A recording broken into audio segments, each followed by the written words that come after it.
नमस्ते दोस्तों, कैसे हैं आप लोग? आज का विषय थोड़ा जटिल है, लेकिन उस पे बात बहुत सारी की जा चुकी है और तब भी हमें ऐसा लगता है कि हम बहुत क्लियरली इस विषय को नहीं समझ पा रहे हैं।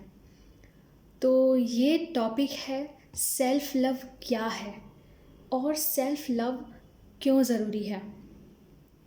दोस्तों, सेल्फ लव के बारे में जानना उतना ही आवश्यक है जितना अध्ययन करने के लिए किसी भाषा को जानना। यदि आपको किसी भी भाषा का सहज ज्ञान नहीं है तो ये बहुत मुश्किल है कि आप अच्छे से अध्ययन कर पाएँ, या तो हिंदी, अंग्रेज़ी या कोई भी अन्य स्थानीय भाषा। इसी प्रकार यदि आप जीवन में छोटी से छोटी चीज़ मैनिफेस्ट करना चाहते हैं या उसे अपनी ज़िंदगी में उतरते हुए देखना चाहते हैं तो उसके लिए ज़रूरी है सेल्फ लव को सही अर्थों में समझना, जानना और उसका अभ्यास करना। सबसे पहले हमें ये पता होना चाहिए कि सेल्फ लव क्या नहीं है। तो केवल अपना ही मतलब सिद्ध करना, मैं की भावना से प्रेरित होकर कार्य करना, ये सेल्फ लव की कैटेगरी में नहीं आते। बल्कि मैं उदाहरण देना चाहूँ तो उदाहरण तो असंख्य हो सकते हैं। तो मैं आपको एक फॉर्मूला देती हूँ, यानी कि सूत्र।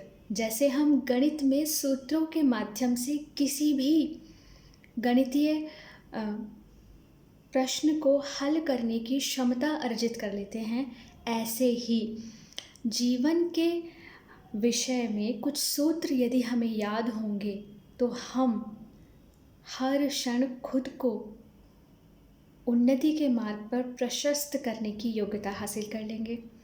तो सूत्र यह है कि सेल्फ लव में वो सारे कार्य आते हैं जो आपके शरीर, मस्तिष्क और आत्मा को बेहतर करें। जी हाँ, बेहतर करें।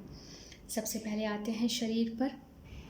यदि आप व्यायाम करते हैं, यदि आप पैदल चलते हैं, यदि आप कोई भी ऐसा मेहनत का काम करते हैं जिससे आपके शरीर से उचित मात्रा में पसीना निकल जाता है और आप फ्रेश यानी कि ताज़ा महसूस करते हैं, तो वो सेल्फ लव की एक्टिविटी है।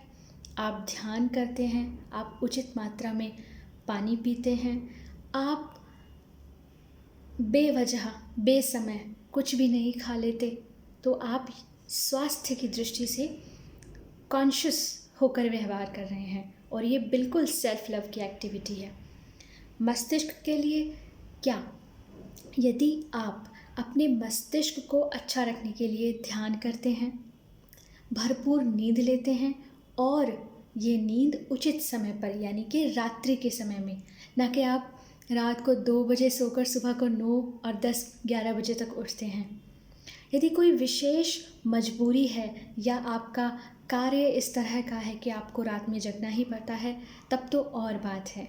लेकिन अगर आपका सारा कार्य दिन से जुड़ा है तो आप अपनी नींद रात को ही पूरी करने की कोशिश करें। आत्मा से जुड़े क्या ऐसे कार्य हो सकते हैं जो आपकी आत्मिक उन्नति को प्रशस्त करें?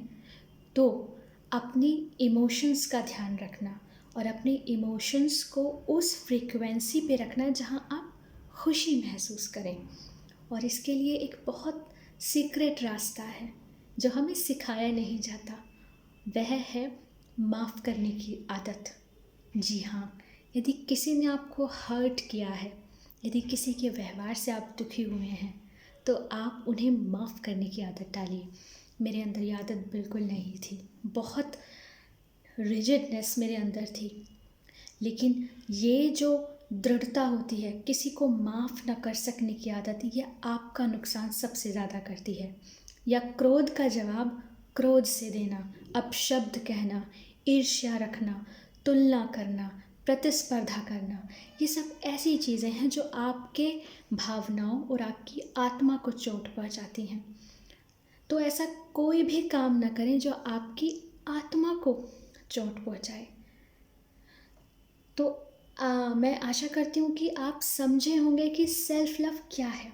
सेल्फ लव वो ज़मीन है जहाँ पे आप अपनी नींव तैयार करते हैं, और एक ऐसी नींव जिस पे एक अच्छी इमारत की बुनियाद रखी जा सकती है, बिल्कुल सोचा जा सकता है। ये सेल्फ लव की छोटी छोटी एक्टिविटी आप अपने जीवन में अपनाएं और अपने आप को बेहतर करें। मैंने ये सब अपनाया है। मैं बहुत आलसी लड़की हुआ करती थी। मैं बात बात पे रो देती थी क्योंकि मैं हेल्पलेस फील करती थी।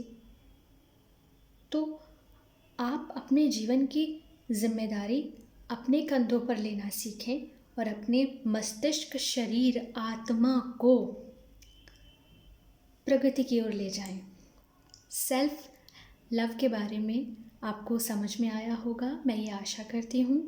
और मेरे पास कई और विषय हैं जिन पे मैं समझाना चाहती हूँ, जिनके बारे में हमारे मन में बहुत भ्रांतियाँ हैं, या हम उन्हें बहुत जटिल समझकर उन्हें छूना ही नहीं चाहते, हम डरते हैं। आज के लिए इतना ही। अपना ध्यान रखिए, परिवार का ध्यान रखिए। नमस्ते।